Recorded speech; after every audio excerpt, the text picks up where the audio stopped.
Hi there, Wargamers. It's DanBringa here with another unboxing review vlog video. I'm not entirely sure what this video is actually going to be, but it's definitely an unboxing, but it's more in depth than that usual because I'm going to take this from boxed to ready to go. So this is from Laser Cut Architect. It's their large power generator.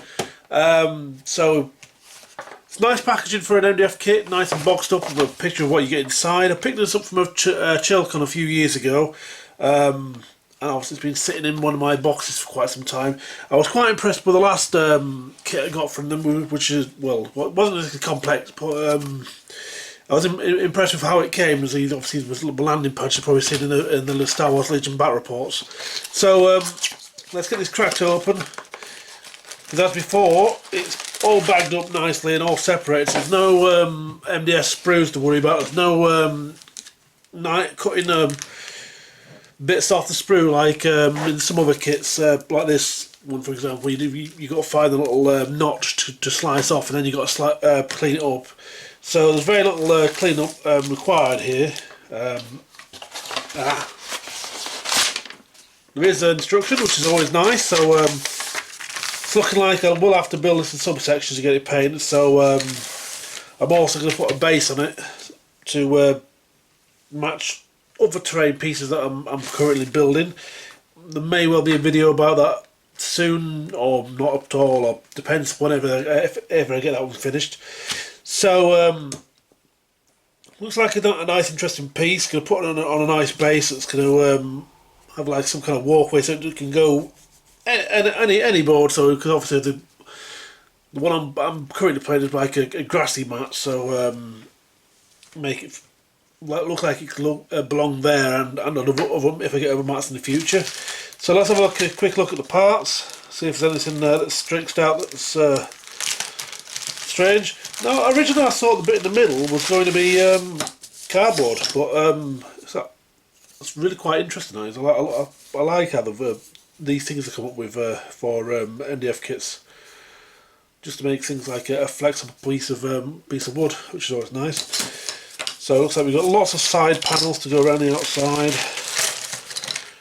lots of support struts to hide your troops behind, which is nice, some vents and some structural parts. So that's a nice touch there, nice grate there for your. Looks probably going to the top of that bit, nice bit of detail there. So I'm going to go build a few bits of this, and I'll be back when I've built a few bits, and I'm going to talk about how I'm going to go about painting and modelling it.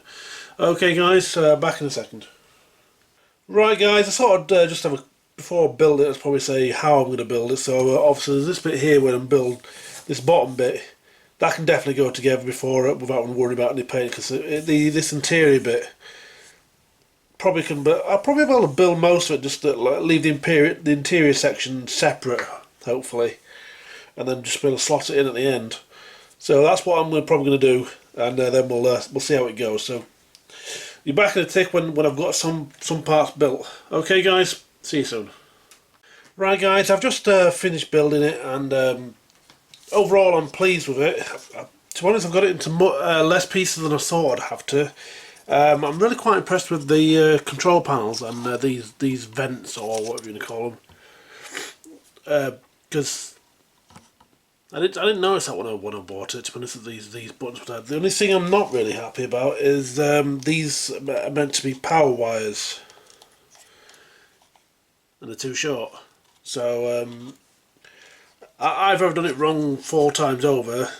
But then again, if it wasn't, because the button's actually on this piece here, and this is obviously another bit that goes around it to give it some depth. So there's a few bits in the instructions I'm not too keen. I mean, this will bug me because there's no way on this. This is 2 pieces, obviously, and there's no markings on the lower piece to help you line up the upper piece. You just got to eyeball it, which someone like me is not very good at. And again, these parts that go in the middle here, again, it's been eyeballed. And the middle part this middle ring is actually 2 rings sandwiched together.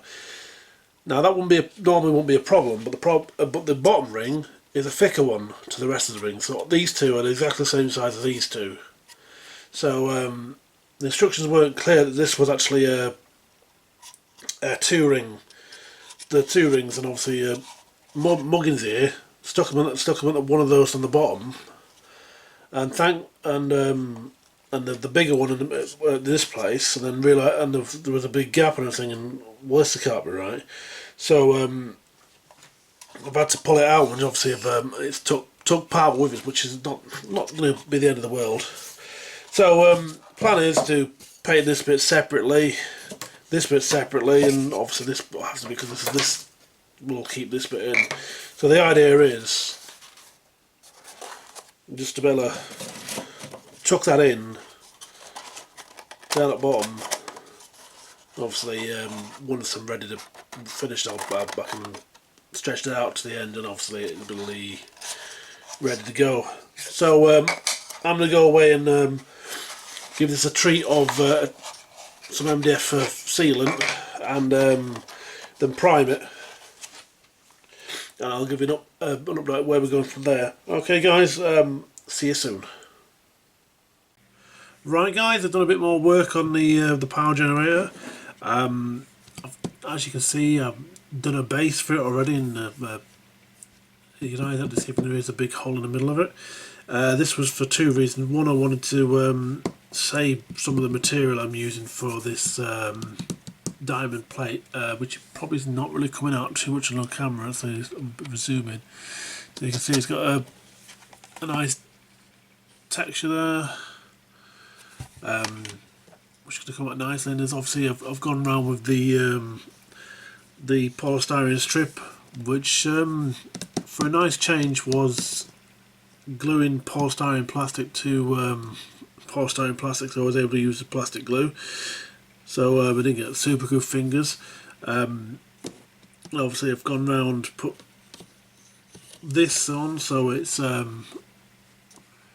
fits in nicely, so I can get it bang in the middle, and I've gone around there. As the wiring bits were unfortunately not long enough, I've taken to the idea of replacing them with some styrene rod. So I've got some rod here. Let's have a look at what size it is. 2mm or 0.8 of an inch if you're 0.8. Anyway, it's the evergreen scale model stuff. So what I've started to do is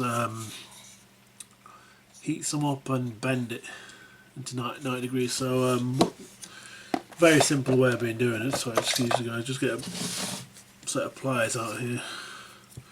Just clamp a bit in there. Get my trusty blowtorch thing. Well, it's not a blowtorch, it's more a bit creme brulee burner, isn't it? And set it for a few seconds, and then boof. Hold it in place where it cools down. And there we go. 90-degree bend. And I just cut the bits to size, and it's ready to go. To be honest, I think that's the best one I've done yet. Anyway guys, I've got lots more of these things to do, so it's going to take me three pipes or wires or cables per panel, and there's 4 panels on this, so I'm going to go away and I'll be back once that's done, and I'll show you how it's going. If I need something else I'm going to add to it. Okay, see you soon. Right guys, I've gone ahead and got all those I'm going to call them power cables or control cables fitted to the piece now. I've decided I wanted to cover up these. Oh, let's try and see which ones yeah. these unsightly pegs. So I've got some 4mm thick styrene strip. It's more evergreen stuff, and I'm just going to try and lay it across this gap here. So let's see if we can get this done in shot. So just give a quick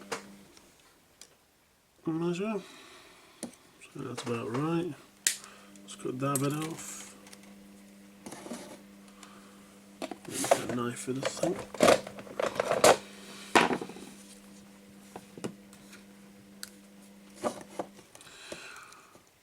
Yeah, it's going to be very difficult. So let's cut an angle, see if that's about right. That's near enough straight. Sorry guys.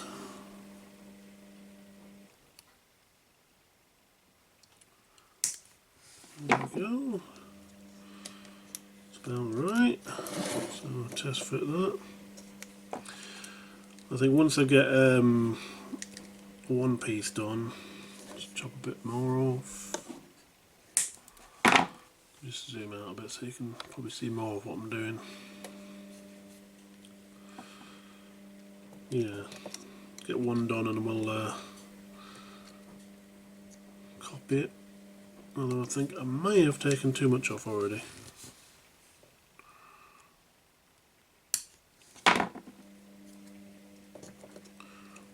Oh no, no.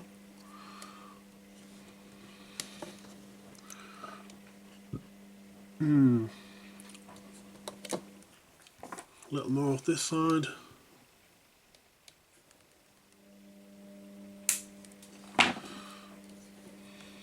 How's that? Yeah. I think we're getting to the point where it's too much.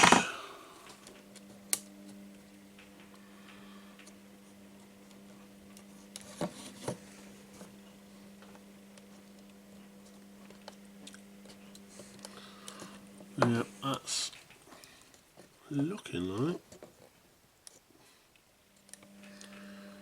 There we go, that'll do. It's close enough for me. So all I need now is turn it around so you guys can see. It's probably not quite as straight as I'd like, but it's close enough. It'll do. Covers up the unsightly bit and adds a bit more detail.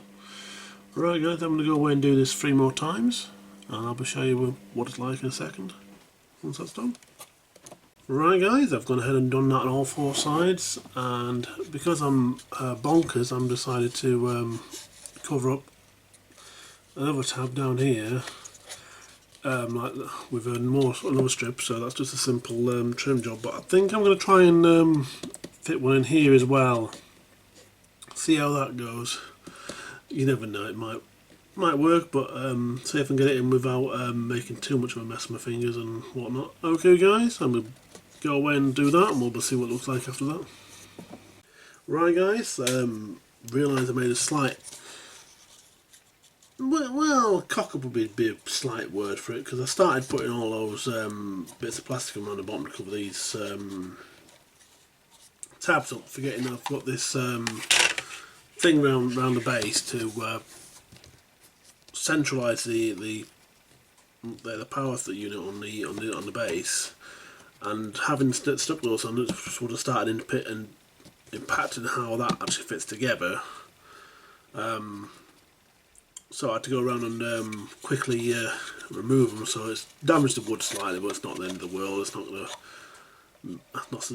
not too much. Just a bit of scuffing up around the bottom, so it's not the end of the world. So I sort of figured I'm going to prime this now and get it painted before I either add too much or go too far, and then it just becomes like an endless project of adding bits of plastic all over the place. Right guys, back in a second and this will be primed. The base as well, obviously. Alright guys, see you soon. Right guys, I've got the bits and pieces all primed now, so I've gone for a nice gloss coat on the gloss black on the base there for the to work with the metal colour metallics, which require, well, work better with gloss base coat. And they decided to go with like quite a dark colour scheme. This is coming across a lot grey than it actually is, but it's going to be, I'm going for like an imperial look for this one, see if it's a bit more sinister. So a bit darker for that one, so I'm going to obviously take out bits of metal, and obviously it's the same, this is going to, as the other one. So the energy part I've done, I'm going ahead a bit and actually done a bit of red on it, so that's Mephiston red. It's looking a bit dark at the moment, so I might actually hit it with a brighter one before I start doing, let's say it again, I'm going to try OSL. So hopefully it'll turn out a bit better than the last terrain piece. So thanks for watching this little update, guys. Next episode should hopefully show a bit more progress as the painting comes along.